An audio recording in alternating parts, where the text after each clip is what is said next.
സ്വാഗതം. ഇന്നത്തെ നമ്മളുടെ 5:47 അതിമനോഹരമായ മറ്റൊരു പ്രഭാതമാണ് ഈ കാണുന്നത്.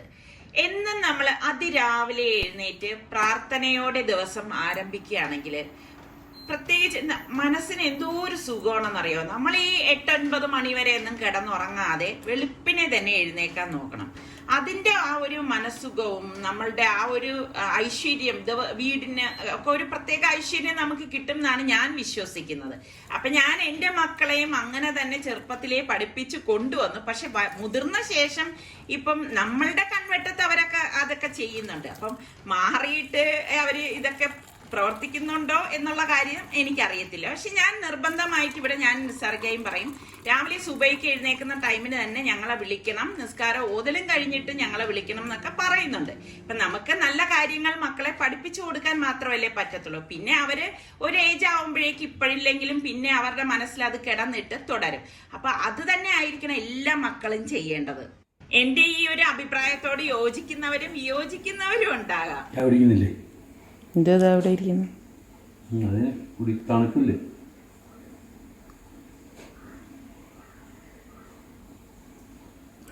രാവിലെ ഇങ്ങനെ ചായ കുടിക്കാൻ അടിപൊളിയാണല്ലേ? രാവിലെ കിട്ടണം ചായ. അല്ലാതെ ഉച്ചക്കാണോ ചായ കുടിക്കണത്?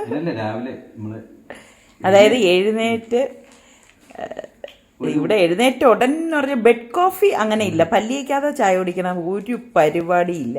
പള്ളി പോയിട്ട് കിട്ടിയാൽ അതന്നെ, അതങ്ങനെ തന്നെ കൊടുക്കണത് കേട്ടാ.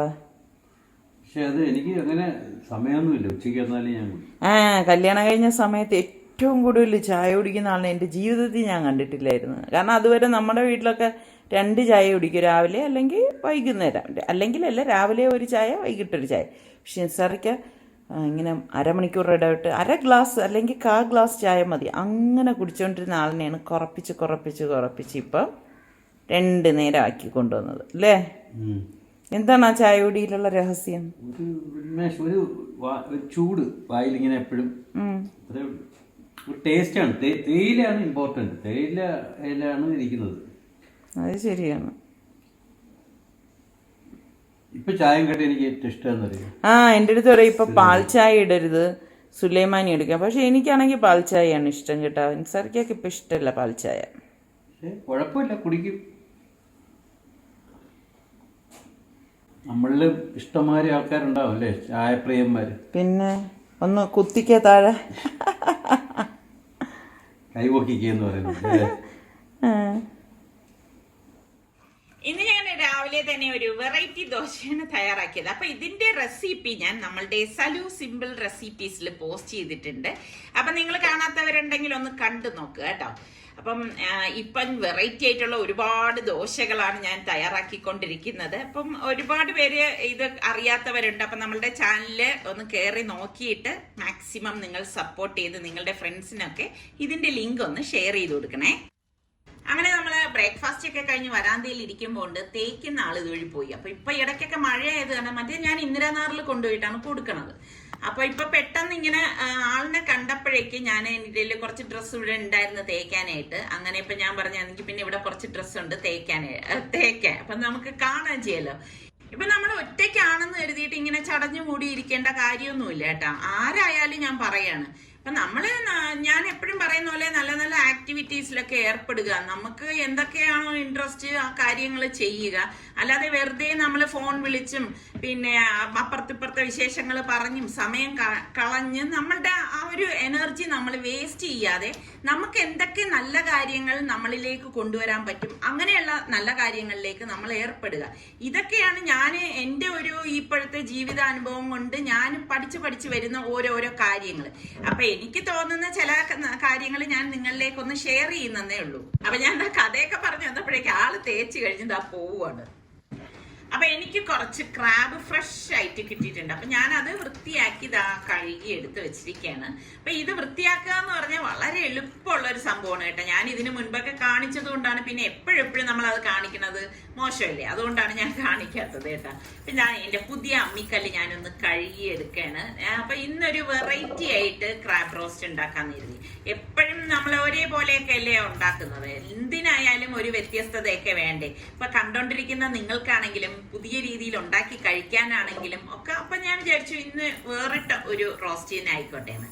അപ്പൊ ദാ നമ്മളുടെ അമ്മിക്കല്ലിലേക്ക് ഞാൻ നമ്മളുടെ ഈ ഞണ്ട് വൃത്തിയാക്കിയതിനെ വെച്ചിട്ട് ഞാനൊന്ന് ഈ കുഴവി ഉണ്ടൊന്ന് ചതച്ചു കൊടുക്കണം. ഇങ്ങനെ ചതയ്ക്കുന്നത് മറ്റൊന്നും കൊണ്ടല്ല, നമ്മൾ വേവിക്കുമ്പോൾ പെട്ടെന്ന് നമുക്ക് ആ മാംസം അതിൽ നിന്ന് കഴിക്കുമ്പോൾ എടുക്കാൻ പറ്റും. അല്ലെങ്കിൽ പിന്നെ നമ്മൾ കുറച്ച് ഇങ്ങനെ ഹാർഡായിട്ടൊക്കെ കടിച്ച് നമ്മളുടെ പല്ലിൻ്റെയൊക്കെ ബലം കളയേണ്ട ആവശ്യമില്ലല്ലോ. അപ്പം അതുകൊണ്ടാണ് എളുപ്പത്തിന് വേണ്ടിയിട്ട് ഞാൻ ഇങ്ങനെ ഇതൊക്കെ ഒന്ന് ചതച്ചെടുക്കുന്നത്. അപ്പൊ ഇതാ ജസ്റ്റ് ഒന്ന് ചതച്ചാൽ മതി, അതിങ്ങനെ പൊട്ടിക്കോളും കേട്ടോ. പിന്നെ നമ്മൾ കറി വെക്കുമ്പോൾ നമുക്ക് വേഗം അതിൽ നിന്ന് എടുത്ത് കഴിക്കാൻ പറ്റും. അപ്പൊ ദാ എല്ലാം എടുത്ത് ഞാൻ ഈ ചട്ടിയിലേക്ക് വെച്ചു കൊടുക്കാണ്. അപ്പൊ ഇനി ഇതിന്റെ നമ്മുടെ കൈയും കാലും ഒക്കെ ഉണ്ടല്ലോ, അതൊക്കെ ദാ ഇതുപോലെ എടുത്ത് വെച്ചിട്ടൊന്ന് ചതച്ചു കൊടുക്കണം. അപ്പൊ പലരും എന്റെ അടുത്ത് ചോദിച്ചു, കമന്റ്സിലൂടെ ചോദിച്ചു, ഇത്ത ഞണ്ട് കഴിക്കുമോ, ഞണ്ട് കഴിക്കാൻ പാടില്ല, ഇതാണെന്നൊക്കെ പറഞ്ഞു. കഴിക്കുന്നവര് ഇഷ്ടത്തോടെ കഴിക്കുക, കഴിക്കാൻ ഇഷ്ടമില്ലാത്തവര് അത് ഉപേക്ഷിക്കുക, അത്ര മാത്രമേ ഉള്ളൂ. എന്തായാലും എനിക്ക് ഞണ്ട് ഭയങ്കര ഇഷ്ടമാണ്. ഞാൻ കഴിക്കാത്ത നിസാർക്കായും കൂടി ഞണ്ട് കഴിപ്പിച്ച് എടുത്ത് മാറ്റിയിട്ടുണ്ട്. ഒരുപാട് കാൽഷ്യം അടങ്ങിയ ഒരു സംഭവമാണ് ഞണ്ടെന്ന് പറഞ്ഞാൽ. അപ്പൊ ദാ നമ്മള് ഒരു 7-8 കാഷ്നട്ടും ഏകദേശം ഒരു അരമുറി തേങ്ങയും കൂടി ഞാൻ ഇതിലേക്ക് ഇട്ടിട്ട് ഇനി ഒന്ന് അരച്ചെടുക്കണം. ഫസ്റ്റ് ഞാൻ എന്റെ അമ്മിക്കല്ല് യൂസ് ചെയ്യാൻ പോവാണ് അരയ്ക്കാനായിട്ട് തേങ്ങയൊക്കെ. സത്യം പറഞ്ഞാൽ ഞാനിത് അരച്ചു തുടങ്ങിയപ്പോ തന്നെ എനിക്ക് ആ ഒരു ഫീല് പറഞ്ഞറിയിക്കാൻ പറ്റത്തില്ല കേട്ടോ. അത്ര ഒരു സുഖം ഉണ്ടെന്നേ. കാരണം ഞാന് ഒട്ടും കുഴിവില്ലാത്ത ഈ അടിയിലത്തെ കല്ലിൽ വെച്ചല്ലേ ഇങ്ങനെ അരച്ചോണ്ടിരുന്നത്. അത് വെച്ച് നോക്കുമ്പോ ഇത് നല്ല ഷാർപ്പാണ് കേട്ടോ. എന്തായാലും എന്റെ തറിഞ്ഞ് എന്നെ എനിക്ക് കൊണ്ടു തന്ന അമ്മിക്കല്ല് ആണ് കേട്ടോ ഇത്. കാരണം എനിക്ക് ഭയങ്കര ഒരു സന്തോഷമുണ്ട്. അരയ്ക്കുന്തോറും എന്റെ ആ ഒരു ഉത്സാഹം കൂടി വരുവാണ് കേട്ടോ. കാരണം നല്ല സ്മൂത്ത് ആയിട്ട് നമുക്ക് അരയ്ക്കാൻ പറ്റുന്നുണ്ട്. ആ കുഴവിയുണ്ട് നമ്മുടെ കൈക്ക് ഒതുങ്ങുന്നതാണ്. മറ്റേതൊക്കെ ആണെങ്കിൽ കൈക്ക് ഒതുങ്ങത്തില്ല. അതായത് അവിടെ ചാരി വെച്ചിരിക്കുന്നത് കണ്ടോ, അതൊക്കെ വീതിയുള്ള കുഴവിയാണ്. അപ്പൊ നമുക്ക് കുറെ അരയ്ക്കുമ്പോൾ നമ്മുടെ കൈയൊക്കെ വേദനിക്കും. അപ്പൊ ദാ ഞാൻ ഇതിന്റെ ഇടയിൽ നമ്മുടെ തേങ്ങയും അണ്ടിപ്പരിപ്പും കൂടി ഇത് അരച്ചെടുത്തിട്ടുണ്ട്. ഇത്രയും നല്ലതുപോലെ ഇത്രയും നന്നായിട്ട് അരച്ചാൽ മതി. ഇനി നമുക്ക് വേണ്ട കുറച്ച് കറിവേപ്പില, 1/2 ടീസ്പൂൺ പെരിഞ്ജീരകം, 1/2 ടീസ്പൂൺ ചെറിയ ജീരകം, പച്ചമുളക്, 1 ടേബിൾ സ്പൂൺ കുരുമുളക്, മുഴുവനുള്ള കുരുമുളകാണ് കേട്ടോ. അപ്പൊ ഇത് ഇത്രയും നമുക്കൊന്ന് ചതച്ചെടുക്കണം. അപ്പൊ പച്ചമുളക് ഇപ്പം നമുക്ക് ചതയ്ക്കണ്ട, അത് ലാസ്റ്റ് ഒന്ന് ചതച്ചെടുക്കാം. അപ്പൊ ഞാൻ എളുപ്പത്തിന് വേണ്ടിയിട്ട് ഞാൻ നേരത്തെ പറഞ്ഞില്ലേ, ഇതിന്റെ കുഴവിയുടെ അറ്റം കൊണ്ട് ഞാൻ ഇങ്ങനെ ഒന്ന് ചതച്ച് ക്രഷ് ചെയ്ത ശേഷം നമുക്ക് അരച്ചെടുക്കാം. അപ്പൊ എനിക്ക് ഭയങ്കര ഇഷ്ടപ്പെട്ടിട്ട്. അപ്പൊ ഇതിനു മുൻപ് ഞാൻ പറഞ്ഞില്ലേ, എന്റെ അമ്മിക്കല്ല് കൊത്താനായിട്ട് ആള് വന്നപ്പോ കൊത്തിക്കാന്നൊക്കെ വിചാരിച്ചിരുന്നതാണേ. അപ്പൊ നിസാർക്ക് ചോദിച്ചു, നീ ഉപയോഗിക്കുകയാണെങ്കിൽ കൊത്തിക്കുന്നോണ്ട് കുഴപ്പമില്ല, ഉപയോഗിക്കുന്നില്ല എന്നുണ്ടെങ്കിൽ വെറുതെ എന്തിനാ കൊത്തുന്നതെന്നാണ്. അപ്പൊ ശരിയാണ്, ഞാൻ പറഞ്ഞു ഈ ഒരു പുതിയ അമ്മിയുള്ളപ്പോ ഞാൻ അത് ഉപയോഗിക്കത്തില്ല. ഇപ്പോഴാണ് നമ്മൾ ഈ പച്ചമുളക് ചതയ്ക്കുന്നത് കേട്ടോ. ഇനി നമുക്കിതൊന്ന് അരച്ചു കൊടുക്കാം. അപ്പം ഞാൻ അന്ന് കൊത്തിയില്ലായിരുന്നു, കാരണം ഈ അമ്മി ഇവിടെ സെറ്റായിട്ട് ഇപ്പൊ ഇരിക്കുന്നുണ്ട്. അപ്പൊ അതുകൊണ്ട് തന്നെ അതാ ഇപ്പം അരച്ചെടുക്കുമ്പോ നല്ല സ്മൂത്ത് കേട്ടോ. എന്തായാലും ഇത്താക്ക് ഞാൻ ഒത്തിരി താങ്ക്സ് പറയാണ്. ശരിക്കും പറഞ്ഞാൽ ഞാൻ ഇത്താക്ക് താങ്ക്സ് പറയത്തില്ല കേട്ടോ. കാരണം ഞാൻ ഇത്താക്ക് താങ്ക്സ് പറയണത് ഒട്ടും ശരിയല്ല. കാരണം അതുപോലെ അതങ്ങനെയാണ് അല്ലേത്താ. അപ്പൊ ഞാൻ അരച്ചെടുത്തു. അതിനെ ഞാനൊന്ന് മാറ്റണം. ഇത്രയും അരച്ചാൽ മതി കേട്ടോ, മഷി പോലെ അരച്ചെടുക്കേണ്ട കാര്യമില്ല. അപ്പൊ നമ്മുടെ ഈ അമ്മിയും കുഴവിയും ഒന്ന് കുറച്ച് വെള്ളം ഒഴിച്ചിട്ട് നമുക്ക് ഇതുപോലെ ഒന്ന് കഴുകിയിട്ട് ആ ഒരു അരപ്പുണ്ടല്ലോ അതും നമുക്ക് പാത്രത്തിലേക്ക് മാറ്റാം കേട്ടോ. അപ്പൊ ഇപ്പം ഞാൻ കാണുന്ന എന്റെ കമന്റ്സിലൂടെ ഞാൻ മനസ്സിലാക്കിയതാണ്, ഒരുപാട് പേര് അതായത് ഫ്ലാറ്റില് ചുരുങ്ങിയ സൗകര്യങ്ങളിൽ ജീവിക്കുന്നവർ പോലും ഞാനിപ്പോ ഒരുണ്ട വെളുത്തുള്ളിയല്ലി എടുത്തിട്ടുണ്ട്, അതും കൂടി ഒന്ന് ചതച്ചെടുക്കുകയാണ് കേട്ടോ. അപ്പൊ ഇങ്ങനെ ആകുമ്പോ കഴുകിയിട്ടാണ് ഞാനിപ്പം ഒന്ന് ചതച്ചെടുത്തിരിക്കുന്നത്. അതിന്റെ തോലൊക്കെ മാറ്റിയിട്ട് നമുക്ക് എളുപ്പം എടുക്കാൻ പറ്റും. അപ്പൊ ഞാൻ വലിയ തോല് മാത്രമേ മാറ്റുന്നുള്ളൂ, അല്ലാതെ അങ്ങ് ചതച്ചെടുക്കണം. അപ്പൊ അവരെ ഉള്ള സൗകര്യങ്ങളില് ഇതുപോലെ അമ്മിക്കല്ലും കുഴവിയും ഒക്കെ വയ്ക്കാനായിട്ട് ശ്രമിക്കുന്നുണ്ട്. അപ്പൊ അത് തന്നെ വലിയ നല്ല കാര്യമാണ്. കാരണം എല്ലാവരും ഒരു പഴമയിലേക്ക് പോകാൻ തയ്യാറായി നിൽക്കുന്നവരാണ്. അതിന്റെ ആ ഒരു രുചിയും ഒക്കെ ഒന്ന് വേറെ തന്നെയാണ്. അപ്പൊ ഞാൻ ഒരു കാസ്റ്റ് ഡച്ച് പാൻ അടുപ്പത്തേക്ക് വെച്ചിട്ട് ഒരു 3 ടേബിൾ സ്പൂൺ വെളിച്ചെണ്ണ ഒഴിച്ച് കുറച്ച് ഉലുവയും നമ്മൾ ഈ ചതച്ച് വെച്ചിരിക്കുന്ന വെളുത്തുള്ളി അല്ലിയും കുറച്ച് കറിവേപ്പിലയും കൂടി ഇട്ട് കൊടുക്കാണ്. എന്നിട്ട് ഇതൊന്ന് ഇളക്കി കൊടുക്കാം കേട്ടോ. അപ്പം ഇത് കാസ്റ്റ് ചെയ്യാൻ ആയതുകൊണ്ട് തന്നെ ചൂട് നല്ലതുപോലെ പിടിക്കും. ഇപ്പം ഞാനിവിടെ ഒരു 3 സവാള സ്ലൈസ് ചെയ്തെടുത്ത് വെച്ചിട്ടുണ്ട്. ചെറിയ 3 സവാളയാണ്, വലുതാണെങ്കിൽ നിങ്ങൾ 2 എണ്ണം എടുത്താൽ മതി കേട്ടോ. എന്നിട്ട് ഇതുപോലെ ഒന്ന് വഴറ്റി കൊടുക്കണം. അപ്പൊ ഈ സവാള എന്ന് വഴണ്ടി വരുന്ന സമയത്ത് നമ്മൾ ഈ ചതച്ച് വെച്ചിരിക്കുന്ന കുരുമുളകിന്റെ ഒക്കെ കൂട്ടുണ്ടല്ലോ, അത് ഞാൻ ഇതിലേക്ക് ഇട്ട് കൊടുക്കാണ്. ഇട്ടുകൊടുത്ത ശേഷം അതും കൂടി ചേർത്തിട്ട് നമുക്ക് ഇളക്കി കൊടുക്കാം. അപ്പൊ നല്ല ഒരു കുരുമുളകിന്റെ മണം വരും കേട്ടോ. കാരണം നമ്മൾ ഇതിൽ കുരുമുളക് കൂട്ടിയിട്ടല്ലേ എടുത്തിരിക്കുന്നത്. എന്നിട്ട് ഞാൻ ആ പ്ലേറ്റിൽ തന്നെ കുറച്ച് വെള്ളം ഒഴിച്ചിട്ട് ഇതിലേക്ക് ഒഴിച്ചു കൊടുക്കുകയാണ്. എന്നിട്ട് നമുക്ക് 1 ടീസ്പൂൺ മഞ്ഞൾപ്പൊടി, 1/2 teaspoon Kashmiri chilli powder, 1/4 teaspoon garam masala, 1/2 teaspoon മല്ലിപ്പൊടി, ഇത്രയും കൂടി ചേർത്തിട്ട് ഒന്ന് ഇളക്കി കൊടുക്കും. അപ്പോൾ ഇളക്കി ആ ഒരു പൊടികളുടെയൊക്കെ ആ ഒരു പച്ച ചോ മാറുമ്പോഴേക്ക് പാകത്തിനുള്ള ഉപ്പും കൂടി ഇട്ടിട്ടൊന്ന് മിക്സ് ചെയ്ത് കൊടുക്കുകയാണ്. അപ്പൊ ഞണ്ടിനും കൂടെ പാകത്തിനുള്ള ഉപ്പ് നോക്കിയിട്ട് വേണം നമ്മൾ ഇട്ട് കൊടുക്കാനായിട്ട്. ഇനി ഞാനിവിടെ ഒരു വലിയ തക്കാളിയാണ് കട്ട് ചെയ്തെടുത്തത് കൂടി ഇതിലേക്ക് ചേർത്ത് കൊടുക്കുന്നത്. എന്നിട്ട് അത് വഴലേന്ന് വേണ്ട, അതിന് മുൻപ് തന്നെ ഞാൻ വൃത്തിയാക്കി നമ്മൾ ചതച്ച് വെച്ചിരിക്കുന്ന ക്രാബും കൈയും കാലും അതിന്റെ സെന്റർ പീസും എല്ലാം കൂടി ഇട്ട് കൊടുത്തിട്ട് ഇതുപോലെ ഒന്ന് ഇളക്കി കൊടുക്കും. അപ്പൊ ഇളക്കി കൊടുത്ത ശേഷം ഇനി നമുക്കിത് മൂടി വെച്ചിട്ട് വേവിച്ചെടുക്കാം. അപ്പൊ ഞാൻ ഇവിടെ അടച്ചു വെച്ചിട്ടുണ്ട്. അപ്പൊ ഈ ഫ്ലെയിം ഒന്ന് കുറച്ച് വെച്ചിട്ടാണ് ഞാൻ അടച്ചു വെച്ചിരിക്കുന്നത്. ഈ സമയം ഞാൻ മൺചട്ടിയിൽ കുറച്ച് വെള്ളം ഒന്ന് തിളപ്പിക്കാനായിട്ട് വെക്കുകയാണ് കേട്ടോ. അപ്പൊ ഇത് ഞാന് കപ്പ എനിക്ക് ഇത്ത കൊണ്ടു തന്നതാണ്. അപ്പൊ ഞാൻ അത് വൃത്തിയാക്കി ഹാഫ് വേവിച്ചിട്ട് ഫ്രീസറിൽ വെച്ചിരിക്കുകയായിരുന്നു. അപ്പൊ അത് കുറച്ചെടുത്ത് ഡീഫ്രോസ് ചെയ്യാൻ വെച്ചിട്ടുണ്ട്. അപ്പൊ ഇതിനിടയിൽ നമ്മളുടെ ഞണ്ടിന്റെ ആ അടപ്പൊന്ന് മാറ്റിയിട്ട് നമുക്കിനി ഇതൊന്ന് ഇളക്കി കൊടുക്കാം കേട്ടോ. അതാ കണ്ടോ, കറക്റ്റ് പരുവത്തിനൊക്കെ വെന്ത് വന്നിട്ടുണ്ട്. ഞാൻ പറഞ്ഞതുപോലെ ഇരുമ്പിന്റെ ഇതിൽ നമ്മൾ വെക്കുമ്പോഴേക്ക് പെട്ടെന്ന് റെഡിയായി കിട്ടും. അപ്പൊ ഇതുപോലെ ഒന്ന് ചേർത്തൊന്ന് ഇളക്കി കൊടുത്ത ശേഷം ഞാനിവിടെ നമ്മൾ അരച്ചു വെച്ചിരിക്കുന്ന തേങ്ങയുടെ കൂട്ടുണ്ടല്ലോ, അത് ഇതിലേക്ക് ഇട്ട് കൊടുക്കാണ്. ഇപ്പൊ നിങ്ങൾക്ക് ഒരുപാട് ഇങ്ങനെ കറി പോലെ വേണമെങ്കിൽ ഈ തേങ്ങയുടെ കൂട്ടിൽ ഒരുപാട് വെള്ളം ചേർത്തിട്ട് ഇതിലേക്ക് ഒഴിക്കാം. പക്ഷെ അത് അത്ര ടേസ്റ്റ് ഉണ്ടാവില്ല കേട്ടോ.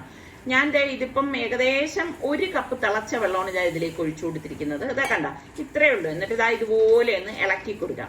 അപ്പൊ ആ ഒരു തേങ്ങയുടെ ആ ഒരു ടേസ്റ്റ് കിട്ടുകയും ചെയ്യും, എന്നാലേ ഒരു റോസ്റ്റിന്റെ പരുവം. അങ്ങനെയാണ് ഞാൻ ഉദ്ദേശിച്ചത് ഇപ്പൊ ഉണ്ടാക്കുന്നത് കേട്ടോ. അപ്പൊ നമ്മളുടെ ചീനി ഞാൻ ഡീഫ്രോസ്റ്റ് ചെയ്ത് എടുത്തപ്പോഴേക്ക് വെള്ളം തിളച്ചു. അപ്പൊ അതിലേക്ക് ഇട്ടിട്ട് പാകത്തിനുള്ള ഉപ്പും കൂടി ഇട്ടിട്ട് ഇനി ഇതൊന്ന് വേവിച്ചെടുക്കാൻ നമ്മൾക്ക് ഈ കപ്പ സീസൺ ആകുമ്പോൾ ഇതുപോലെ ചെയ്തെടുത്ത് ഫ്രീസറിൽ വെച്ച് കഴിഞ്ഞാൽ നമുക്ക് പെട്ടെന്ന് റെഡിയാക്കി എടുക്കാൻ പറ്റും കേട്ടോ. അതിന്റെ ആ ഒരു പുതുമ നഷ്ടപ്പെടുക ഒന്നും ചെയ്യത്തില്ല. അപ്പൊ ക്രാബ് ഇതിനിടയ്ക്ക് ഞാനൊന്ന് വഴറ്റി കൊടുത്തിട്ടുണ്ട്. അപ്പൊ അടിക്ക് പിടിക്കാതിരിക്കാൻ ഇതുപോലെ ഇടയ്ക്കൊന്ന് വഴറ്റി കൊടുത്താൽ മതി. ഇതിപ്പോ റെഡിയായി വന്നിട്ടുണ്ട്. അപ്പൊ ഞാൻ വെള്ളം ഊറ്റിയിട്ട് ഇതേ ചട്ടിയിൽ തന്നെ ഇട്ട് ഇനി ഒന്ന് താളിച്ചൊഴിക്കണേ. അപ്പം വെളിച്ചെണ്ണ ഒരു പാനിലേക്ക് ഒഴിച്ച ശേഷം കുറച്ച് കടുകിട്ട് പൊട്ടിച്ചു കൊടുക്കണം. ഇനി നമുക്ക് ചില്ലി ഫ്ലേക്സ് ഉണ്ടല്ലോ, അത് വറ്റൽമുളക് തരിതരിതായിട്ട് പൊടിച്ചതാണ്. പിന്നെ കുറച്ച് കറിവേപ്പില, 1/2 ടീസ്പൂൺ മഞ്ഞൾപ്പൊടി, ഇത്രയും കൂടി ഇട്ടിട്ട് ഇത് താളിച്ചത് നമുക്ക് ഈ കപ്പയിലേക്ക് ഇട്ടിട്ട് ഒന്ന് ഇളക്കി കൊടുക്കാം. അപ്പൊ നല്ല ഒരു കളറും നല്ല ടേസ്റ്റുമാണ് കേട്ടോ ഈ രീതിയിൽ കപ്പ കഴിക്കുമ്പോൾ. അപ്പൊ ഇതിന്റെ കൂട്ടത്തിൽ സുലൈമാനിയാണ് തയ്യാറാക്കണത്. അപ്പൊ അത് ഇവിടെ റെഡി ആയിട്ടുണ്ട്. അപ്പൊ ഞാനും നിസ്സാർക്കായി മാത്രമല്ലേ ഉള്ളൂ, പിള്ളേരൊന്നും ഇല്ലല്ലോ. അപ്പൊ നമുക്ക് ഇത്രയും മാത്രം മതിയാവും. അപ്പൊ നിസ്സാർക്ക പറഞ്ഞു ഇന്നിപ്പോ ചോറൊന്നും വേണ്ട, ഇത് മാത്രം മതി എന്ന് പറഞ്ഞു. അപ്പൊ ഞങ്ങൾക്ക് 2 പേർക്കും ഉള്ള കപ്പയും ഞണ്ട് റോസ്റ്റുമാണ്, തേങ്ങ അരച്ച ഞണ്ട് റോസ്റ്റുമാണ് ഇന്നത്തെ നമ്മളുടെ ലഞ്ച് എന്ന് പറയുന്നത്. കൂടെ നല്ല ചൂട് സുലൈമാനി. നിങ്ങൾക്ക് ഈ ഒരു കോമ്പിനേഷൻ ഇഷ്ടമുള്ളവരൊന്ന് പെട്ടെന്ന് കമന്റ് ചെയ്യണം കേട്ടോ. അപ്പം എനിക്കെന്തായാലും ഇത് ഭയങ്കര ഇഷ്ടമാണ്. നല്ല തേങ്ങ അരച്ച സ്പെഷ്യൽ ഞണ്ട് റോസ്റ്റും ചീനി.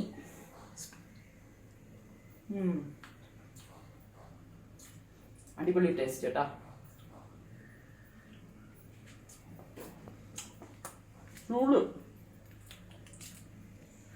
ക്ഷമയോടെ ഇരുന്ന് കഴിക്കാനുള്ള സാധനമാണ്. ടേസ്റ്റ് നോക്കിയില്ലേ? ഞാൻ എപ്പോഴും പറയും മാന്യത വിട്ടിട്ട് കഴിക്കേണ്ട കേസാണെന്നത്. അപ്പം ഉച്ചയ്ക്കുള്ള ഊണൊക്കെ കഴിഞ്ഞ ശേഷം ഞങ്ങള് ഒന്ന് പുറത്തേക്ക് ഇറങ്ങാണ്. ഇപ്പൊ പിന്നെ പിള്ളേരൊന്നും ഇല്ലാത്തത് കൊണ്ട് എപ്പം ഞങ്ങൾക്ക് ഇറങ്ങണം എന്ന് തോന്നുന്നോ അപ്പൊ പുറത്തേക്ക് ഇറങ്ങാല്ല. ശരിക്കും പറഞ്ഞു കഴിഞ്ഞാൽ ഈ പിള്ളേരൊക്കെ ഉള്ള സമയമാണ് ഏറ്റവും ബെറ്റർ എന്ന് പറയുന്നത് കേട്ടോ.